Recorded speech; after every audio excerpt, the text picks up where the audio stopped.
everybody, this is Nerf Gun Reviewer 331 here today. And today's review is going to be on this little guy right here. This is the Nerf Stryfe. It has a Modulus paint job.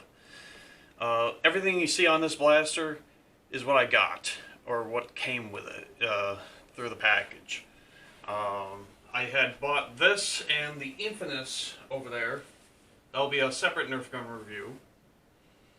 And I bought those two and expected to buy batteries because I'll talk a little bit about the Infamous. The Infamous takes 4 D batteries, and I didn't have D batteries, so I'm doing this instead. I believe these take 4 AA batteries, if I'm not mistaken. Revs up pretty nice. Comes with a 6-dart clip, along with 6 of these. I don't know what are they called, like elite darts or Modulus darts. They have the white and orange tip. My blaster from Amazon came with a grip that looks like it came from like the Modulus regulator, and then a little barrel attachment. This also reminds me of something from the Ion Fire. It's like they slapped on 2 attachments, called it 30 bucks, and then I bought it.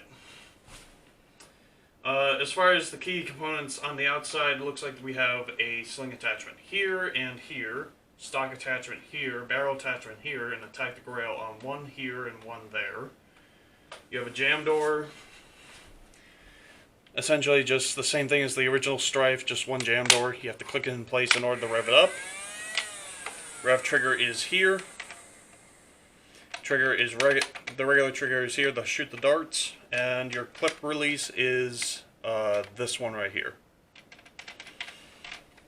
And it's quite simple. All you do is fill up whatever mag or drum you have, fill it up with all the darts you need, slap it in, make sure the arrow is pointing that way, and then rev it up. I personally like to rev it up for a couple of minutes, not a couple of minutes, a couple of seconds, and then start shooting or firing away. Honestly, it looks like it has quite a bit of firepower. However, if you were just going to go in a Nerf war with just a Stryfe and a 6-dart clip, you're not going to last long. Just from personal experience. And I remember in past videos, like in the beginning of my channel, I said like, oh, 6-dart magazines are average. No, they're not.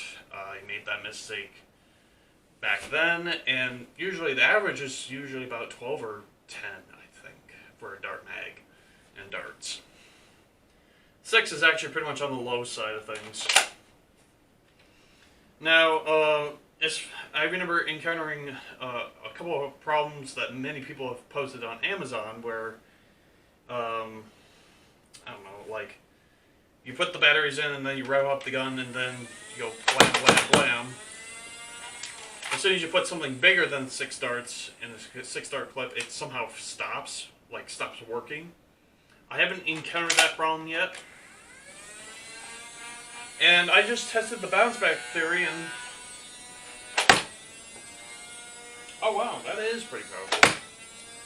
Alright, yeah, so this has a tremendous amount of firepower.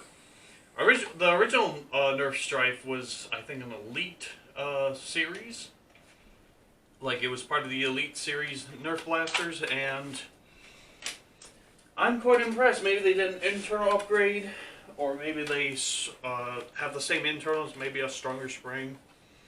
But I feel like this Stryfe is a lot better than the Elite one, where the Elite one was hard. No, I'm not talking about the all-orange Elite Stryfe. There used to be I think there used to be a blue and orange Stryfe, and that was the original one I had. And I think those are even harder to find nowadays than the all orange or the all Modulus colors.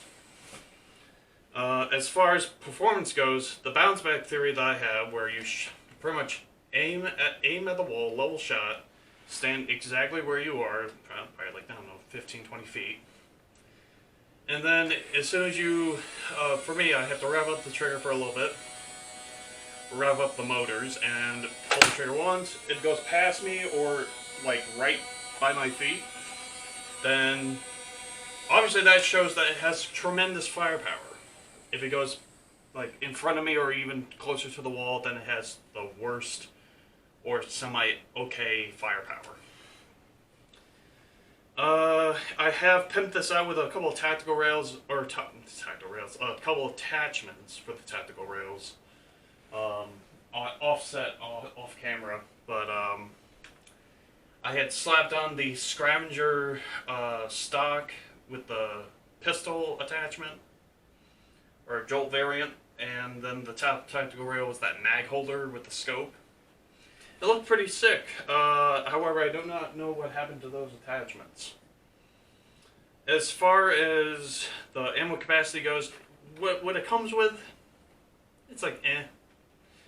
I have extra dart mags. I have an infinite drum. I got a lot of ammo. I should be fine. But as far as what it comes inside the box, it's not enough to get started on. I mean, it's maybe it is enough to start with, but if you're gonna bring it into a Nerf war and just have that 1/6 dart clip, you're gonna be picking up. You're gonna be like grabbing darts off the ground constantly, and I mean, for a starter blaster, this would be pretty good too. The firepower is amazing. Just judging by my bounce back theory, it looks pretty reasonable to me. The barrel attachment, like I said with most attachments, they're mainly cosmetics. They don't help you, unless they're like dart holders. I would consider to be a necessity, or more or less a attachment that actually works and helps.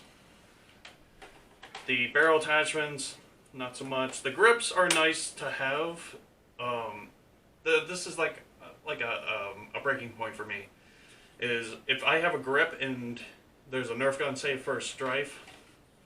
If I just had a regular Nerf gun or Nerf blaster like this, and there was no grip, I'd be a little upset. But it's like, whatever. I can get away with it. But a grip makes things all the better. What else? Let's see. The rate of fire is depending on how fast this thing revs up and how fast you can pull the trigger. And that's about it for the rate of fire. Reload time is very simple. You just, like I demonstrated before, you push on this this button, pull the mag out, put another one in, and then you're good to go. Nothing to like click into place or snap on. Let's see. So I don't have any range tests yet. I've been meaning to do that. The weather's getting nicer out.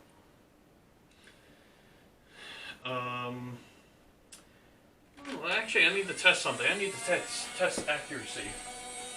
So I'm going to be behind the camera. I'm going to aim for one of these things. They're going to make a loud ding noise, and hopefully it doesn't shatter anything. Let's try it.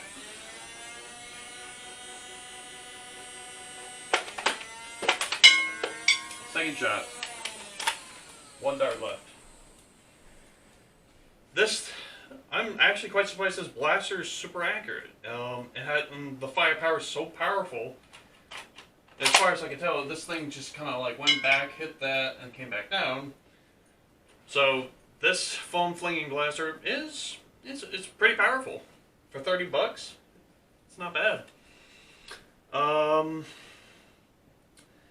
See, accuracy, firepower. Firepower is pretty good. It's actually way better than good. I think the last one is specialty. Specialty, it's essentially a Stryfe paint job with 2 new attachments. Something you would see from 2 different blasters. Like this is from the Ion Fire, this is from the Modulus regulator. And then you put them all together, they look pretty sick, but again, the barrel's just cosmetics, the grip helps sometimes, and so forth. If it came with a stock attachment, I'd be happy with that too. I think it did actually on Amazon, but I didn't buy it. I just went with the cheaper option first. Now, the one thing that, I think I mentioned this in the review, maybe I didn't. I honestly don't remember. The Amazon reviews showed that There inside the gun or inside the blaster, there's a some sort of thermistor or I don't know what it's called, but it's supposed to regulate what can get or flinged through the motors. And some people had complained that the blaster just doesn't work after a while. It's like, well, for mine, works perfectly fine. I've tested it with the drums. I've tested it with 12 and 10 dart mags. It's essentially, it works, and it still performs the same way as the 6 dart mag, but I don't have that same problem with, oh, it cuts out, oh, it just stops working. That could be user error, could be that it's maybe defective. Mine's not defective. I've been treating it with nice, good care, and haven't like just chucked it out the ground or whatever. So honestly, I give this the Nerf Modulus Stryfe. I give this 9 out of 10. Has some good modding capabilities based on the book I read about in. I think it's this one, the Nerf Blaster Modification Guide from Luke Goodman. He mentions the Stryfe modifications and what you need to do. And honestly, it's a big help. So good kudos and credits to Luke Goodman. I think he's the guy who made Auto Darts. I'm not entirely sure. But anyway, 9 out of 10 for the Nerf Modulus Stryfe. I highly recommend this blaster. This is available on Amazon for approximate $30 USD. Or actually, I think it's $29.99. Close enough. $29.99 USD. And it may be different somewhere else if you live in a different country, but essentially this is a good blaster to go with. So honestly, 9 out of 10 for this Nerf Stryfe Modulus paint job blaster. Thanks for watching, guys. This is Nerf Gun Reviewer 331 signing off for today. I hope you guys enjoyed the video, understood the video. Hope you guys have a great day, night, life, and everything else. And as always, I'll see you in the next video. Please comment, like, subscribe. And be sure to click on that notification bell, because I just realized what that thing does on YouTube. See you guys later.